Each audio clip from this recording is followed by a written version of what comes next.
හරි ඉතින් අද ධර්මයුද්ධයේ දෙක මූවි එක බලන්න නැති මොකද හිතෙන්නේ ඔබත් සිනමාවේ ඉන්න කෙනෙක්. ඒතර මේ වගේ දැවැන්ත නිර්මාණයක් අද මේ විදිහට දකිනකොට මොකද්ද හිතෙන්නේ?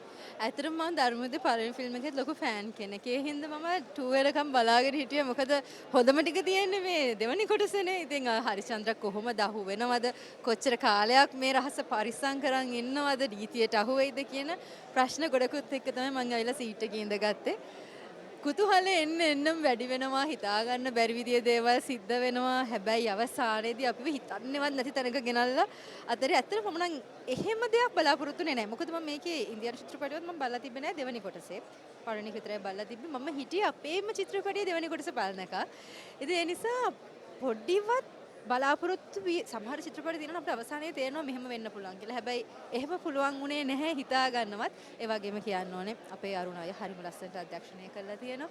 ඒ වගේම තමයි සියලුම රංගන ශිල්පී. දෙන්න පුළුවන් 100%ක් සහ ඊටත් එහා තමන්ගේ රංගන දායකත්වයේ චිත්‍රපටියට දීලා තියෙනවා. ඒක මේ චිත්‍රපටියේ ලොකු සාර්ථකත්වයක්. සහ චිත්‍රපටියට දායක වෙච්ච හැමදෙනාම ලොකු ගේම් එකක් කරලා තියෙනවා. මම හිතන්නේ ඒක සාර්ථකයි. හැම කෙනෙක්ම මම ඇත්තටම කියන්න ඕනේ නැහැ ධර්මයුද්ධයට ලොකු ෆෑන් බේස් එකක් ඉනවා ලංකාවේ. ඉතින් ඒ හැමෝම මේ සිනමා ශාලා පිරි ඉතිරි යන්න ඇවිත් ඉඳගෙන මේ චිත්‍රපටිය බලයි කියලා මට ලොකු විශ්වාසයක් තියෙනවා.